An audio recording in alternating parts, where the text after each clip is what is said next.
Hello, मैं are के गुप्ता, प्रवक्ता जीव विज्ञान, राम जानकी इंटर कॉलेज, रामनगर रामोसुफी। आज की इस वीडियो में मैं कक्षा 12 की जीव विज्ञान की इस क्लास में एक यूनिट अनुवांशिकी है, जेनेटिक्स, जिसके अंतर्गत आपका एक अध्याय है वंशागति एवं विविधता का सिद्धांत। तो इस सिद्धांत या इस चैप्टर में हम वंशागति को पहले पढ़ेंगे। वंशागति क्या है, इसके विषय में हम बात करते हैं।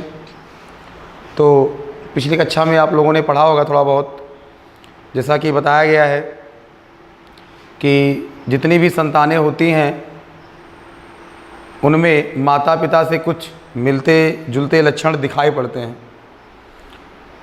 वह लक्षण आनुवांशिक लक्षण कहलाते हैं और आनुवांशिक लक्षण पीढ़ी दर पीढ़ी स्थानांतरित होते रहते हैं। इस क्रिया को वंशागति कहते हैं। सर्वप्रथम आनुवांशिकी एक विज्ञान है। आनुवांशिक मतलब जेनेटिक्स। तो जीव विज्ञान की वो शाखा जिसके अंतर्गत हम आनुवांशिक लक्षण एवं उसकी वंशागति का अध्ययन करते हैं, उसे आनुवांशिकी कहते हैं, जेनेटिक्स कहते हैं। तो पहला पॉइंट नोट करते हैं। वंशागति में सबसे पहला पॉइंट आता है आनुवांशिकी।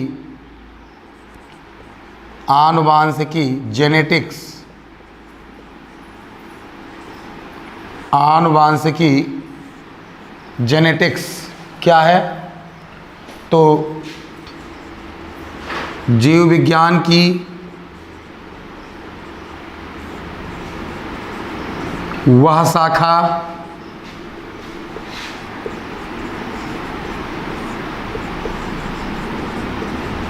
जिसके अंतर्गत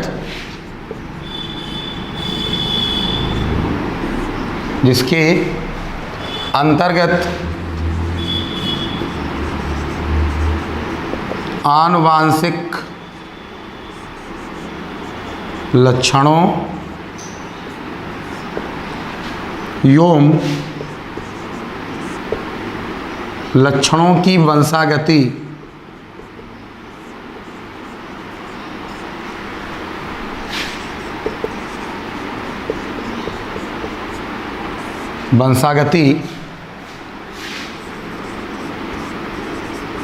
का अध्ययन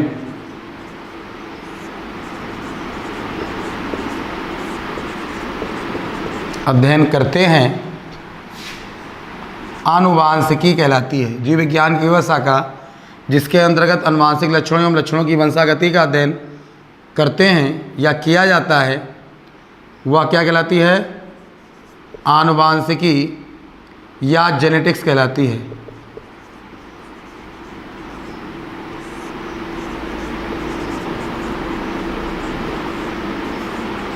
तो ये हो गई जेनेटिक्स की परिभाषा। सर्वप्रथम आनुवांशिकी शब्द बेटसन नामक वैज्ञानिक ने दिया था।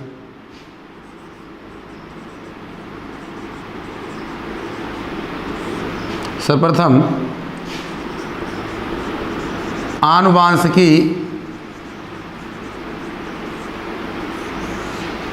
शब्द का प्रयोग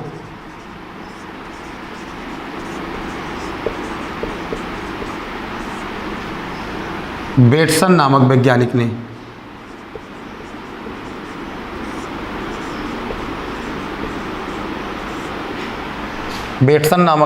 ने आनुवांशिकी शब्द का प्रयोग बेटसन नामक वैज्ञानिक ने किया था। आनुवांशिकी के जनक की अगर बात करें तो आनुवांशिकी के जनक जो हैं,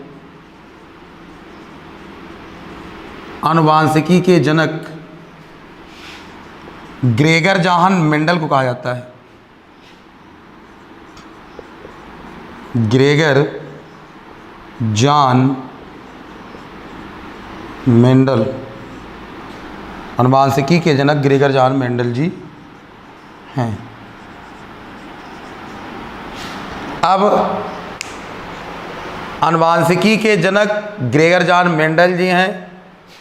ये स्पष्ट करना है कैसे ये हैं, तो इसको स्पष्ट करने से पहले हम एक दो परिभाषाएं और पढ़ते हैं, तब बताते हैं आपको कि आनुवांशिकी के जनक ग्रेगर जॉन मेंडल जी कैसे हैं। ये आनुवांशिकी हो गया। अगला पॉइंट आपका होगा आनुवांशिक लक्षण।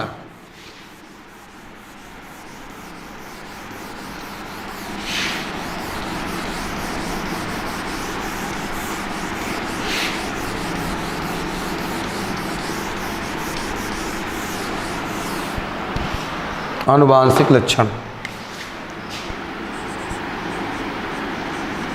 हेरिडिटरी कैरेक्टर्स, आनुवांशिक लक्षण जिसको कह सकते हैं हम हेरिडिटरी कैरेक्टर्स। तो वह लक्षण जो माता पिता से संतानों में पीढ़ी दर पीढ़ी स्थानांतरित होते रहते हैं, उन्हें आनुवांशिक लक्षण कहते हैं।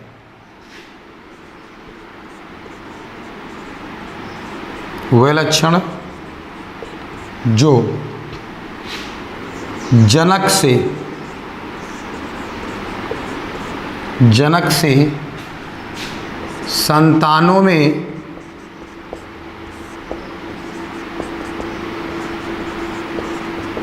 पीढ़ी दर पीढ़ी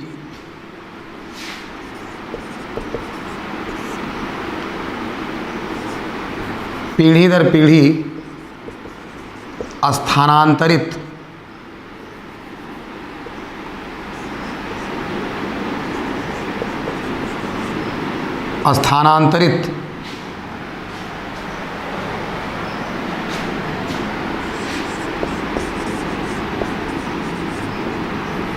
होते रहते हैं, उन्हें आनुवांशिक लक्षण कहते हैं।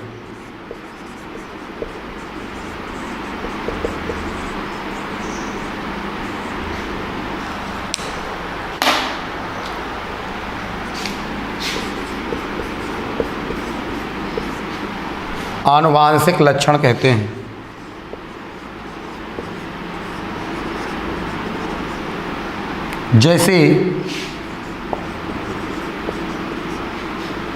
जैसे त्वचा का रंग,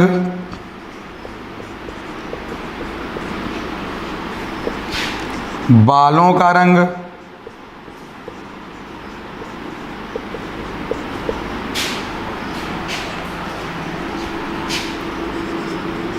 आँख की पुतली का रंग,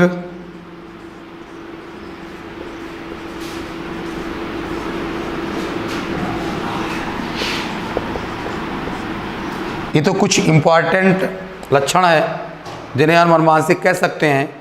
इसके अलावा और बहुत सारे लक्षण ऐसे हैं जो माता पिता से संतानों में रेगुलर स्थानांतरित होते रहते हैं। हर पीढ़ी में कुछ ना कुछ लक्षण संतानों में प्रविष्ट होते रहते हैं। तो ऐसे लक्षणों को हम क्या कहते हैं? आनुवांशिक लक्षण। अब आनुवांशिक लक्षण एक पीढ़ी से दूसरी पीढ़ी में कैसे जाते हैं, इसके विषय में आगे चर्चा होगी। इससे पहले थोड़ा सा एक पॉइंट और पढ़ते हैं। वंशागति किसे कहते हैं? हेरिडिटी।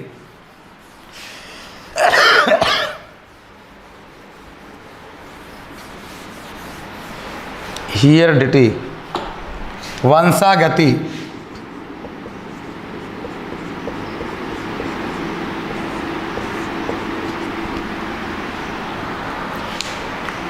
तो जो भी लक्षण आनुवांशिक हैं, उन आनुवांशिक लक्षणों का एक पीढ़ी से दूसरी पीढ़ी में जाना ही क्या कहलाता है? वंशागति कहलाता है। तो आनुवांशिक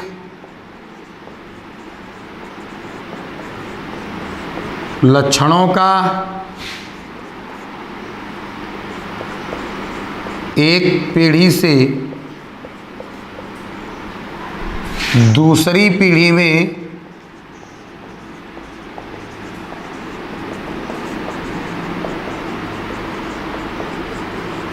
स्थानांतरित होने की प्रक्रिया, आनुवांशिक लक्षणों का एक पीढ़ी से दूसरी पीढ़ी में स्थानांतरित होने की प्रक्रिया वंशागति या हेरिडिटी कहलाती है।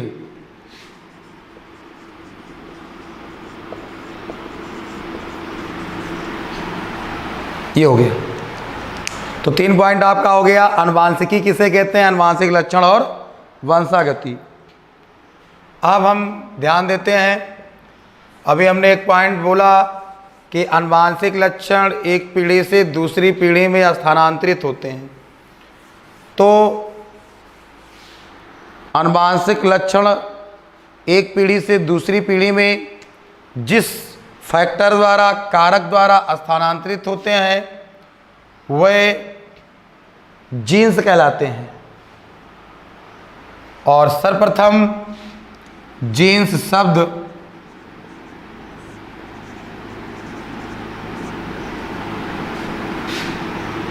शब्द जॉनसन नामक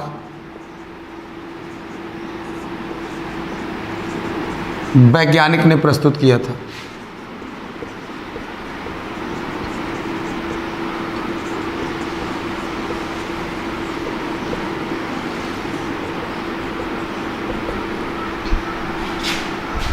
आनुवांशिक लक्षणों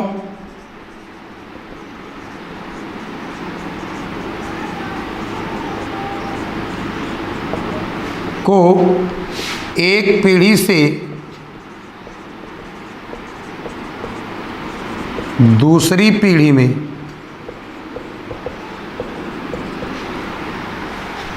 स्थानांतरित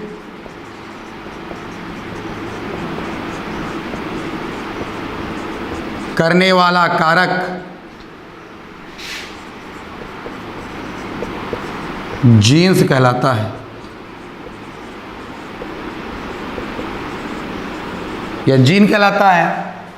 तो जीन शब्द या जीन शब्द सर्वप्रथम किसने दिया था? जॉनसन नामक वैज्ञानिक ने। ठीक। और ये सभी जीन्स गुणसूत्रों पर माला की मोती के समान पाए जाते हैं। जीन्स गुणसूत्रों पर या डीएनए पर माला की मोती की भांति उपस्थित होते हैं।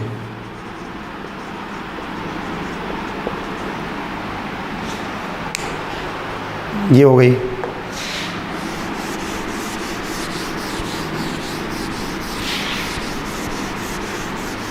अब एक पॉइंट हमने पढ़ा कि आनुवांशिकी के जनक ग्रेगर जॉन मेंडल जी हैं। इसका मतलब ये हुआ कि आनुवांशिकी से संबंधित जो भी प्रयोग हैं वो ग्रेगर जॉन मेंडल द्वारा किए गए थे, इसीलिए ग्रेगर जॉन मेंडल को आनुवांशिकी का जनक कहा जाता है। तो अब ग्रेगर जॉन मेंडल आनुवांशिकी के जनक हैं, इन्हें आनुवांशिकी का जनक कहा जाता है। इन्होंने 1865 के दरमियान बहुत सारे प्रयोग किए। तो ग्रेगर जॉन मेंडल के विषय में थोड़ा हम जानते हैं क्या है। ग्रेगर जॉन मेंडल ऑस्ट्रिया देश के ब्रून नामक शहर में पैदा हुए थे। ये उसी ब्रून नामक शहर में एक गिरजाघर में पादरी थे। पादरी रहते हुए इन्होंने वहीं पर चर्च के बगीचे में अपने प्रयोग किए। इनके कई सारे प्रयोग हैं। हाँ, ध्यान देते हैं प्रयोग के लिए इन्होंने किस चीज़ या किस वस्तु का उपयोग किया था, प्रयोग किया था। इन्होंने अपने प्रयोग के लिए एक मटर का चुनाव किया था जिसका वैज्ञानिक नाम होता है पाइसम सटाइवम। मेंडल ने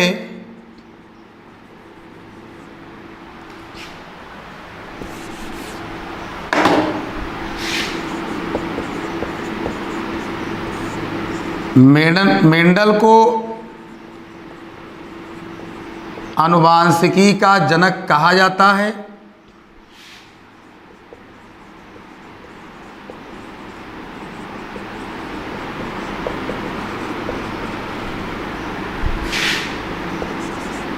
इन्होंने आनुवांशिकी से संबंधित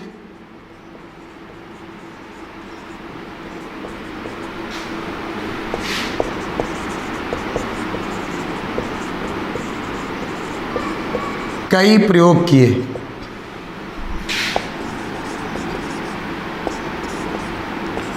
इन्होंने अपने प्रयोग के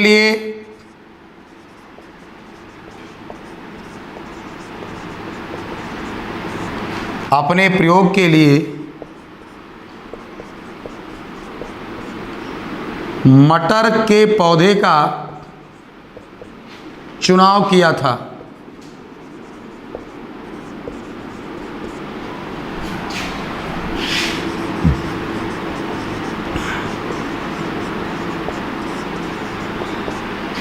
जिसका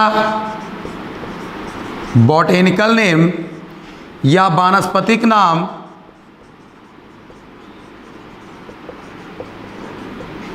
पाइसम सटाइवम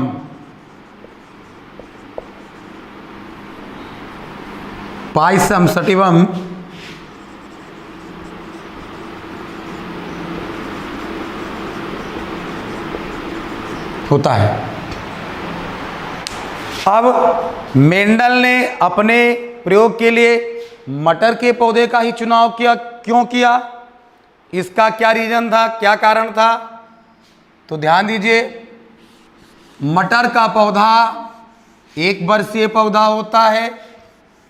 ये बहुत ज़्यादा लंबा ना होकर के मीडियम साइज का होता है, जिस पर हम आसानी से संकरण करा सकते हैं।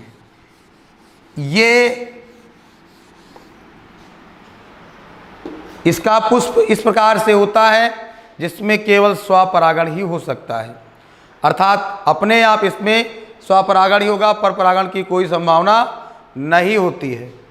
ये उभयलिंगी, इनमें जो पुष्प पाए जाते हैं उभयलिंगी होते हैं। ठीक, इनके अलावा इसमें 7 विपर्यासी तुलनात्मक लक्षण भी पाए जाते हैं। मटर के पौधे में 7 विपर्यासी तुलनात्मक लक्षण पाए जाते हैं, जिसके आधार पर ही मेंडल ने अपने प्रयोग के लिए मटर के पौधे का चुनाव किया था। तो वो 7 विपर्यासी लक्षण कौन थे?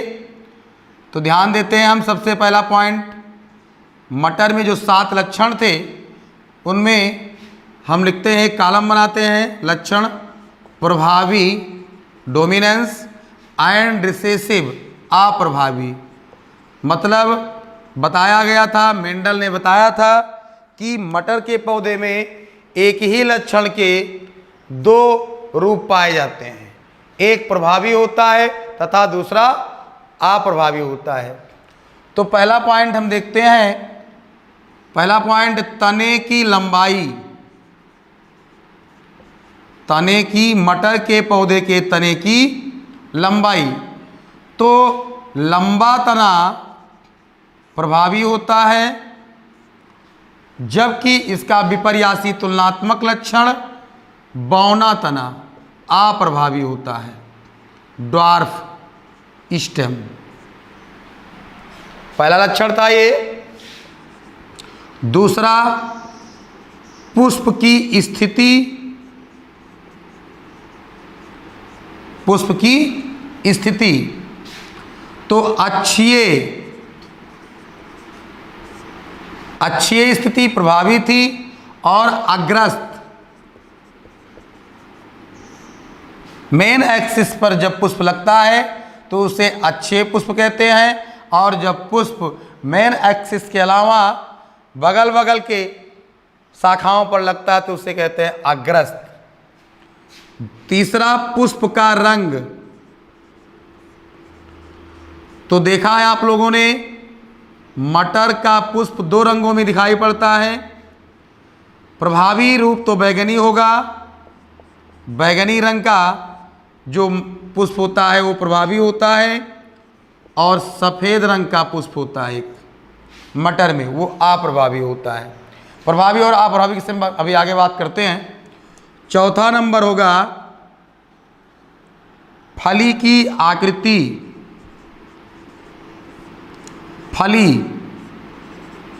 फली की आकृति, फली जानते हैं जिसमें मटर के दाने इकट्ठे रहते हैं, उनको फली कहा जाता है। तो फली की आकृति फूली हुई और संकेंद्रित, पिचकी हुई, फूली हुई, जो हाइब्रिड मटर होती है उसमें आप लोगों ने देखा होगा कि जो फली होती है वो एकदम फूली हुई होती है, और जो देसी मटर होती है उसमें हर बीज के पास फली चिपकी रहती है, अर्थात संकीर्णित रहती है। पांचवा नंबर फली का रंग।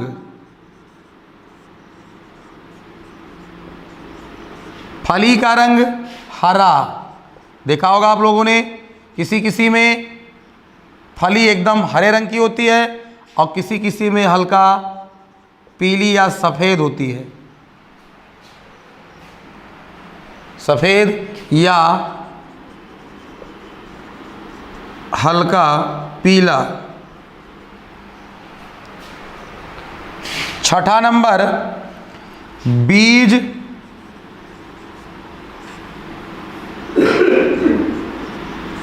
पत्र का रंग। दाल जिसे बोलते हो, दाल, मटर की दाल अलग अलग जो होती है उसे बीज पत्र बोला जाता है। तो देखा होगा बीज पत्र में ज़्यादातर आपको पीले रंग की दिखाई पड़ती हैं दालें, और कुछ दिखाई पड़ती हैं हरे रंग की। किस रंग की?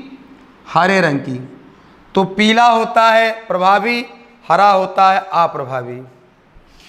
सातवां नंबर बीज की आकृति।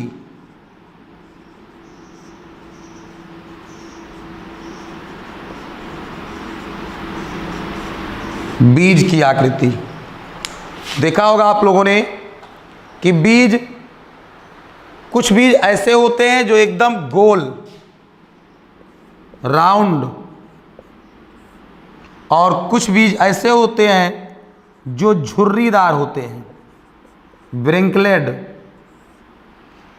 तो इस प्रकार से ये 7 विपर्यासी लक्षण थे मटर में, और इन्हीं 7 विपर्यासी लक्षणों को देखते हुए मेंडल ने मटर के पौधे का चुनाव किया अपने प्रयोग के लिए। तो ये हो गया, अर्थात मेंडल ने अपने प्रयोग के लिए मटर का चुनाव क्यों किया, ये 7 विपर्यासी लक्षण थे। अब इसमें आपको पॉइंट मिला प्रभावी और अप्रभावी, तो इसके विषय में चर्चा करते हैं। इसके लिए कुछ मेंडल की वंशावली है, प्रभाषिक शब्दावली, जहां पर इन्होंने प्रभावी, अप्रभावी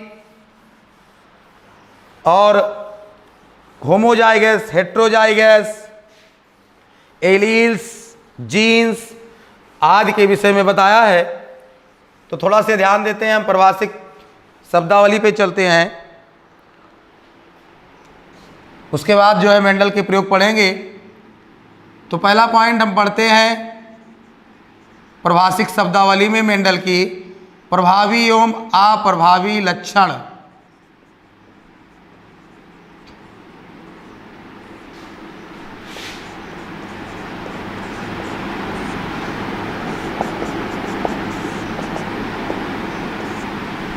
तो ध्यान दीजिए, प्रभावी एवं अप्रभावी लक्षण।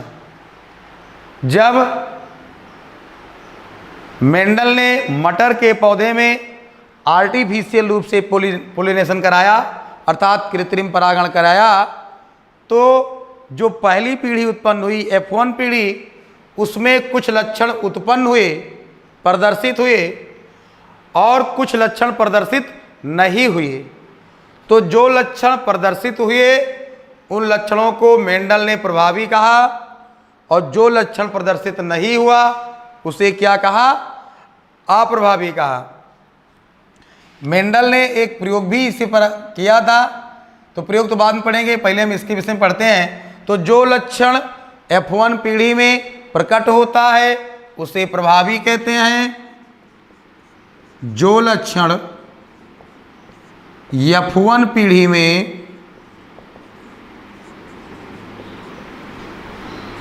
प्रकट होता है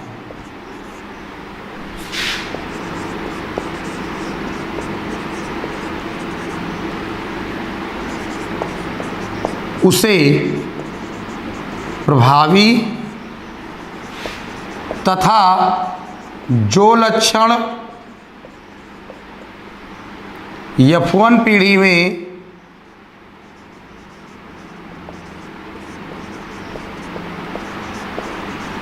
प्रकट नहीं होता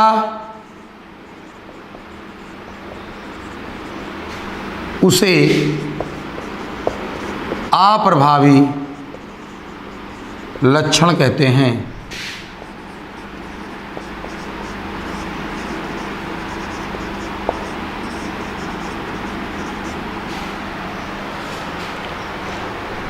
दूसरा है एलील्स या एलीलोमार्फ। एलील्स या एलीलोमार्फ।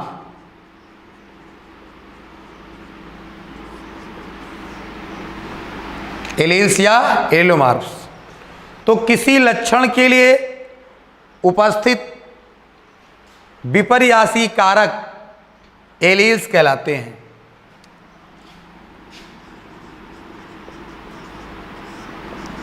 किसी लक्षण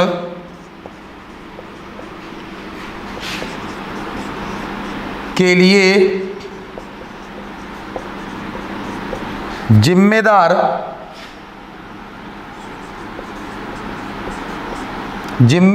जीन्स के युग्म विकल्पी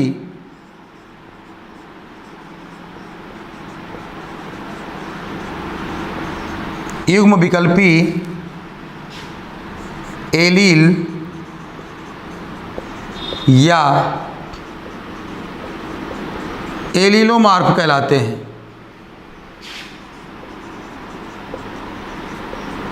जैसे लंबे तने के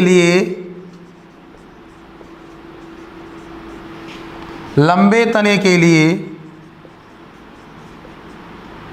जीन्स मेंडल के अनुसार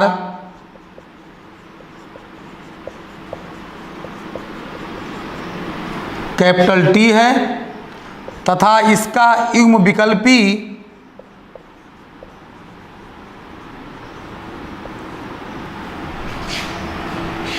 के अनुसार कैपिटल टी तथा इसका युग्म विकल्पी भी कैपिटल टी है।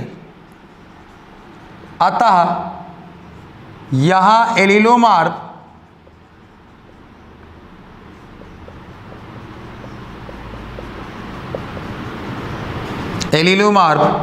कैपिटल टी हो जाएगा। इस प्रकार से ये हो गया एलील्स और एलीलोमार्फ। अब इसी प्रवासिक शब्दावली में अगला पॉइंट आपका आता है होमोजाइगस और हेट्रोजाइगस, जिसे हम कह सकते हैं समयुग्मजी और विषमयुग्मजी। समयुग्मजी एवं विषमयुग्मजी।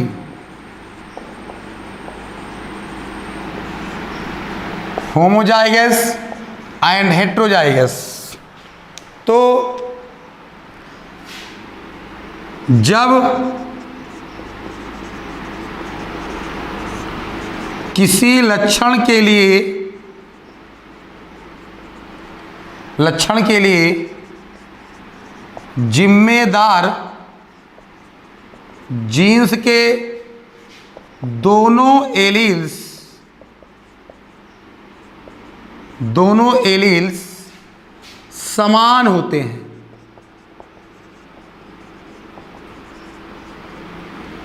तो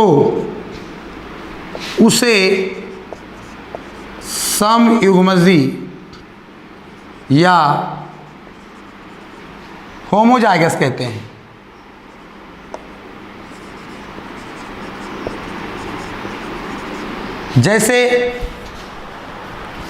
जैसे लंबे तने के लिए कैपिटल टी दोनों एलील्स समान हैं। लंबे तने के लिए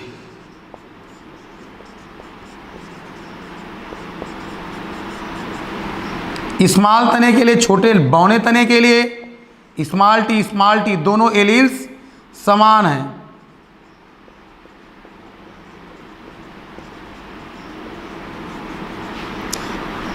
स्त्री के लिए एक्स और एक्स लिंग गुणसूत्र,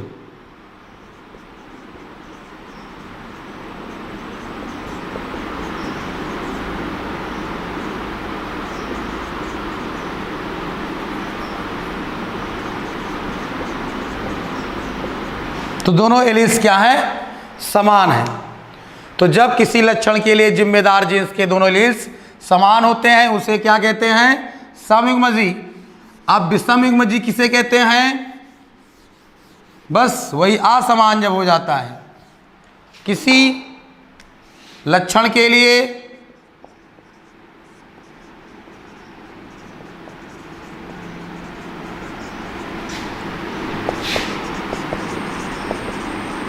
जिम्मेदार जीन्स के दोनों एलील्स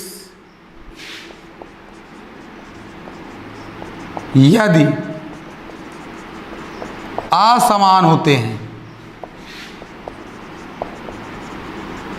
तो लक्षण विषम युग्मजी कहलाता है।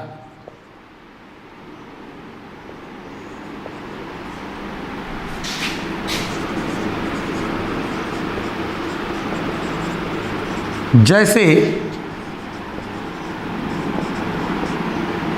पुरुष के लिए एक्स और वाई लिंग गुणसूत्र,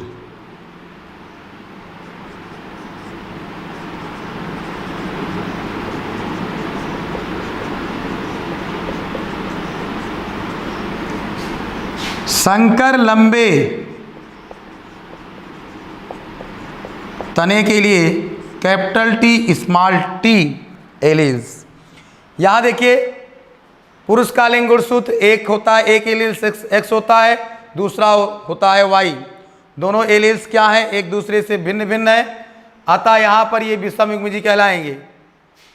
संकर लंबे तने में तना तो लंबा है बट उसमें दोनों एलील्स क्या है? भिन्न भिन्न है, तो विषम युग्मजी कहलाएगा। तो आपका ये हो गया एलील्स। जीन्स के विषय में पहले ही बात हो चुकी है। जीन्स शब्द की उत्पत्ति सर्वप्रथम बेटसन नामक वैज्ञानिक ने की थी। तो इस प्रकार से ये कुछ प्रवासिक शब्दावलियाँ थी। एक दो पॉइंट और है, जैसे पी पीढ़ी किसे कहते हैं? पी पीढ़ी का मतलब होता है जनक पीढ़ी, पैतृक पीढ़ी, शुद्ध नस्ली पीढ़ी। जनक पीढ़ी या इसी को कह सकते हैं शुद्ध नस्ली पीढ़ी, जिसके दोनों एलील्स क्या हो? समान हो। एक लक्षण के लिए दोनों एलील्स समान हो, उसमें किसी भी प्रकार का कोई जो है एलील्स भिन्न भिन्न ना हो, उन्हें पी पीढ़ी कहते हैं। पी पीढ़ी में कृत्रिम संकरण के पश्चात जो पीढ़ी उत्पन्न होती है, पी पीढ़ी में F1 पीढ़ी, देखिए पी पीढ़ी में कृत्रिम संकरण के फलस्वरूप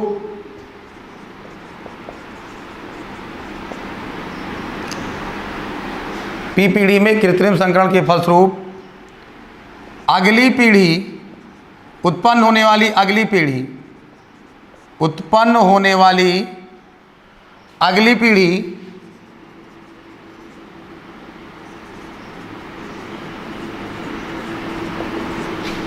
F1 पीढ़ी कहलाती है। इसी प्रकार इससे आगे आने वाली F2 पीढ़ी। तो ये कुछ प्रभाषिक शब्दावलियाँ थी जो कि मेंडल के प्रयोग में आती रहेंगी। अब हम आते हैं मेंडल का प्रयोग के विषय में बात करते हैं, तो थोड़ा सा ध्यान दीजिए। मेंडल ने सारे प्रयोग अपने कर लिए थे। इनकी सारे प्रयोग का जो प्रकाशन था, मतलब छपाई, वो एक विशेष प्रकार की पत्रिका में हो गई थी। ब्रून नामक शहर में एक पत्रिका चलती थी, उसी पत्रिका में इनके सारे प्रयोग प्रकाशित हुए थे। लेकिन उस दौरान जैव विकास, डार्विन का जैव विकास एवं लैमार्कवाद दोनों अधिक चर्चा में था, इसलिए इनके मेंडल के प्रयोगों पर किसी भी वैज्ञानिक का ध्यान नहीं गया और ये लगभग 40 साल तक छिपा रहा। सन 1900 में Carl Correns, Hugo de Vries और सेरमैक नामक वैज्ञानिकों का ध्यान उस पत्रिका पर गया और उन्होंने मेंडल के नियमों का पुनः प्रतिपादन किया।